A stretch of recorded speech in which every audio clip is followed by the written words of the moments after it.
तो दोस्त, जो वैकेंसी एएलपी की 5696 सीट पर आई थी, वो किसी ने नहीं सोचा था कि इतना कम सीट पर आएगी। और आखिर यह सही लग रहा है कि आखिर सही में इतनी कम वैकेंसी आई है। दोस्त, अब क्या होगा, छात्रों के ऊपर क्या बीतेगा, छात्रों की क्या हालत होगी, ये कोई सुनने वाला नहीं है, कोई सुनने वाला नहीं है।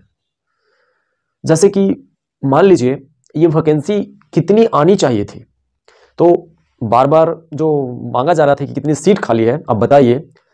तो 3 लाख के करीब, 3 लाख के करीब, लगभग इससे ज्यादा ही होगा, 3 लाख के आसपास ग्रुप डी में आपका हो गया, और एएलपी टेक्नीशियन में हो गया आपका। ठीक है, मेन पोस्ट मुख्य रूप से तो ग्रुप डी को मिला करके, एएलपी टेक्नीशियन को मिला करके, और भी हो गया आरपीएफ, ये सब।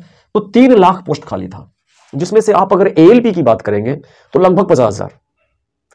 तो 50,000 के जगह कितना आया है, तो 5,696।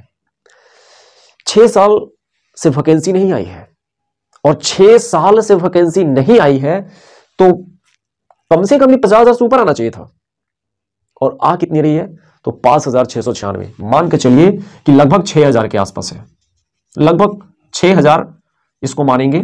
ठीक है, 5,696। तो दोस्त, ये जो सीट कम आ रहा है ना, वैकेंसी कम आ रहा है, इसका प्रमुख कारण क्या है?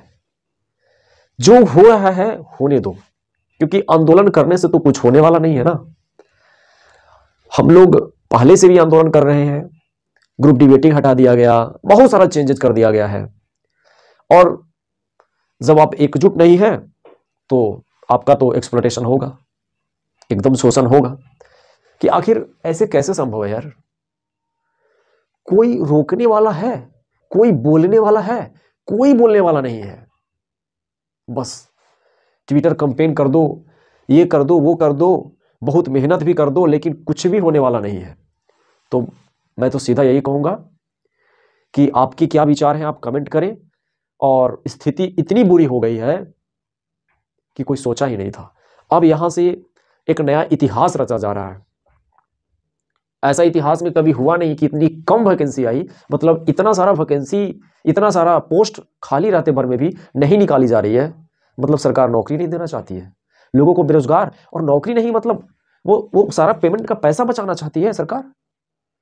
ये एक बहुत बड़ा घोटाला है, एक बहुत बड़ा घोटाला है। इस चीज को आप समझिए। और ग्रुप डी वेटिंग हटा दिया गया, शुरू से ये चलता आ रहा है। जो बच्चे रो रहे हैं, जो बच्चे कभी सोचे नहीं थे, 5 साल 6 साल से जो इंतजार कर रहे हैं, समझो ये कोई वैकेंसी ही नहीं है यार। कितने सारे जोन हैं और कितने सारे डिवीजन हैं, वो उस हिसाब से ना 100 सीट भी नहीं हो पाएगा। एक डिवीजन में 10-20 सीट, 50 सीट भी नहीं हो पाएगा, ये हाल है। तो ये मतलब किसी ने ऐसा नहीं किया होगा, आशा किया होगा कैसा आएगा, लेकिन देखिए क्या होता है, बवाल हो गया है। लोगों को समझ में नहीं आ रहा, लोगों को तो लग रहा था कि ये वैकेंसी गलत है, फेक है, लेकिन ये तो सही निकल रहा है। दोस्त, हमारा देश सच में और हमारे छात्रों के साथ जो हो रहा है ना, वो बहुत अन्याय हो रहा है, और ये अन्याय होता ही रहेगा क्या? या इसका कोई समाधान है? जो लोग, हम लोग छात्र वर्ग हैं, वो तो समस्या को समझ रहे हैं, लेकिन किसी और के पास यह समस्या रखें जिसे समझ में नहीं आता है ना, उसे समझाना तो बहुत मुश्किल हो गया है।